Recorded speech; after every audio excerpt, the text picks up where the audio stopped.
In this particular video, I'm going to be explaining to you about how an embedded C program is being executed line by line.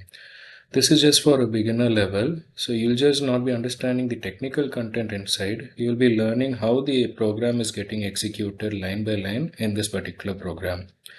This program is dealt with an Atmega 32 microcontroller, and you may be aware that when a microcontroller program comes into picture, the line by line execution does not take place. It all depends on the particular functions that are available here. So you may see that there is one function here which is called as main function, and the other functions which we call for later are the user defined functions.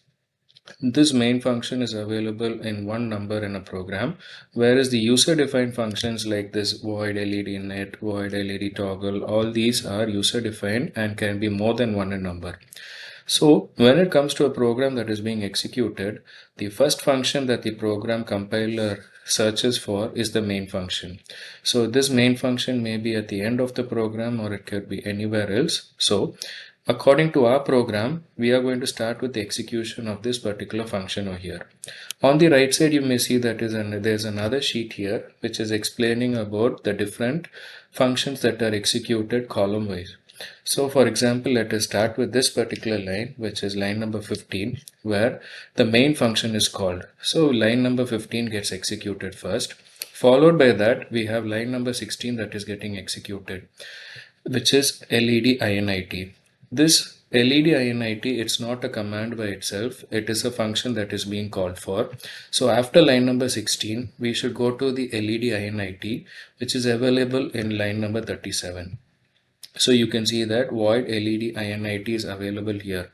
So this particular function is being called for. So you can see that line number 37 followed by 38, which is DDRB. This particular data direction register is being called for, and followed by the 39 is being executed. After 39, it is another function here. So it is now going to execute line number 40. Instead of that, it is going to go back to the line where it stopped. We earlier remember that it stopped at line number 16. So the next line is going to be executed here, which is line number 17. So in this particular function, now button INIT is going to be executed. It is not a command, it is a function that is being called for. So 17 alone gets executed here. Followed by that, button INIT is going to be called, and it is available in line number 43. So when you look here, button INIT is called in line number 43. So 43, 44, 45 and 46 lines are getting executed here. Line by line it is getting executed, and this button read is another function. So it is going to stop execution at 46. So followed by 46, it is going to go back to the main function and it is going to continue its execution, which is line number 18. So in line number 18, you see the line here which is buzzer INIT. It is again not a command, it is a particular function which is called for. So after 18, you can see that it is going to go to line number 50. So buzzer INIT function is being called here. It is executing line number 50, 51 and 52 as you see over here. Then followed by that, it is going to go back to the main function which is at line number 19. So here it comes to line number 19 and it's calling another function UART INIT for serial communication with a baud rate of 9600. And when this line is getting executed, it is finding that it is not a command, it is again another function. So after line number 19, it is going to line number 59 in search of that command. So here you see that function it is being called here, which is UART INIT. So what happens, 59, 60 unsigned integer, it's just declaring the variables over here, and these are different variables that are available in these registers which are here. So UB, RRH, RRL, all these lines are getting executed line by line up to line number 65, and that you see here up to line number 65 it is getting executed. So after line number 65, you see that it is going to the next function over here, so it goes back to the main function. So after the main function 65, it goes to line number 20. UART INIT was over. Now line number 20 is getting executed here. So and this you see again ADC INIT is another function that is being called for. So that is available in line number 75 of this particular program. which is available here, ADC INIT void. So 75, 76, 77, all these are functions of the ADC.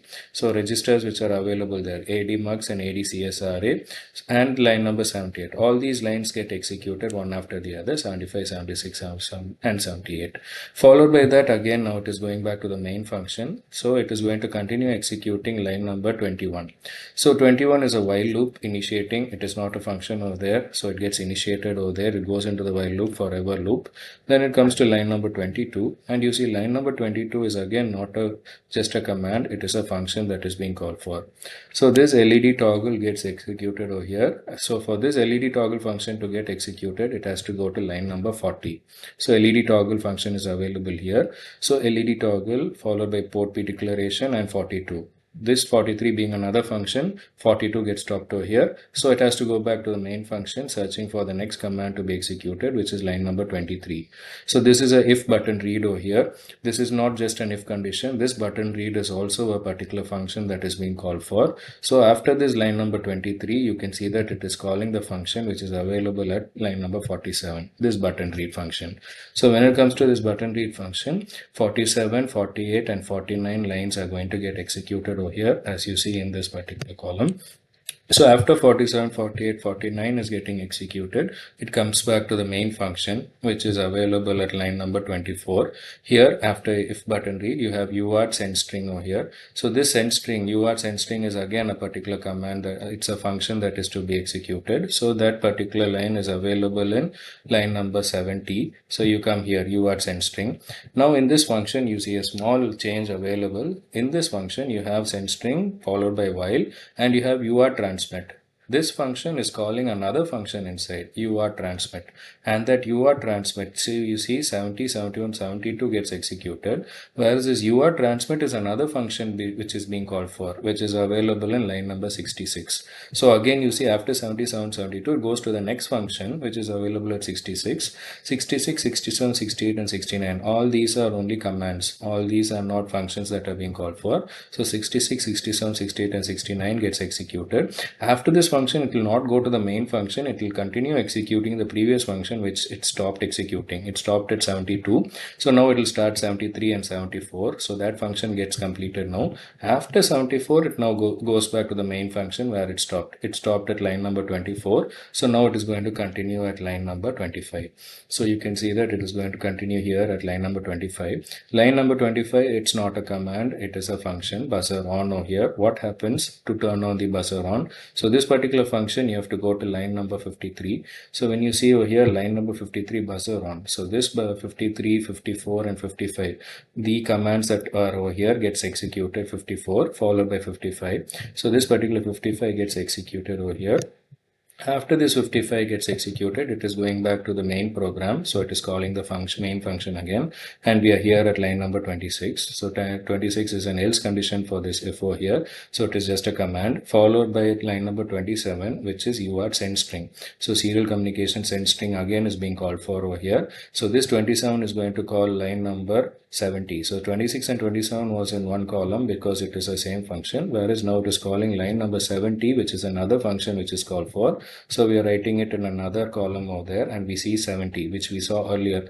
So 70, 71, 72 gets executed, 70, 71, 72, but 72 is calling another function here, which is here at 66, UART transmit. So 66, 67, 68, 69 gets executed over here, followed by that 69, it is going to come back to 73, 74. After 73, 74, it is going to go back to the main function. So there you are going to continue at 28. Earlier it was buzzer on, that was done after UART. Here it is going to be buzzer off. So what is happening at buzzer off condition? So for that you're going to go to line number 56, which is being called for buzzer off condition. Here you have 56, 57 and 58 lines are going to be executed one after the other. So after this 56, 57, 58 is executed, it is now going to call the main function back, which is available at line number 29. So this line number 29 is just a close parenthesis, so that gets executed. executed, followed by line number 30, which is ADC value, which is equal to ADC read. When you look at this left side, ADC value is not a function, but this ADC read is a function. So you have to be careful in identifying the functions that are available in the program. So for this, after line number 30, it will go to 79. So if you see line number 79, you can see that ADC read function is being called for over here. So this function gets executed. Again, this is an ADC command having ADC mux and ADC SRA registers which are available. So 79, 80, 81, 82, 83, 84, all these are commands, no functions called in between. All of them get executed one after the other. So after line number 84, what is going to happen? It comes back to the continuation of the main function, which is available here, which is 31. It's just a buffer that is being declarated with a size 20. Then line number 32 gets executed after 31. So this is the printf function, and 33, you have UART send string, which we saw earlier. So send string is again a function that is being called for. So for that line number 33 send string, you have to go to line number 70, which is calling the function over there, which is available here. You may be aware, we saw it earlier. 70, 71, 72 gets executed. 72 being another function, it is calling line number 66, 67, 68 and 69. So that is available here. After 69, it executes 73 and 74, which is available here. So after the 73 and 74 is executed, it will go back to the main program. So main program where it left off was at 33. Now it is going to continue line number 34. So this is just a delay function. It's a delay command over here. It's not a function. Followed by 35 and 36. This is only where the main function gets over. And as you are aware, 37 is the start of another particular function over here. So this is where the last line of this particular program at 36 gets executed. So I hope in this program, what you got as an outtake was how many times a function is being called for in this program. So you can see over here, starting with this 1, 2, 3 over here, you can see that this program has many functions which is inside, and I suggest that you go on with this program and find how many functions are there before you solve it. So as you find how many functions are there, using this method, you will find how many times a function is being called for in the program. You can see that 33 times the functions that are available, LED, INIT, toggle, button IT, 33 times these functions were called in this particular program. So if you are a beginner to embedded C programming, you want to learn how a program is working, this is a better way to start in understanding how a particular program is called line by line. Kindly don't be in the assumption that a program will start executing with the library files which are declared here with all the functions, and if they are defined functions over here, it will execute line by line. Followed by that, it will start with the first function that is available, followed by the second function, which is the next, and third. It will not execute in that order. So you have to remember that the program always starts with the main function. So the main function is called first. It executes it line by line. If there is another function that is being called, it goes to that particular function. So you can use this particular table representation to make you understand the concept better. So I hope you understood the concepts in this video. Thank you so much, Valsi.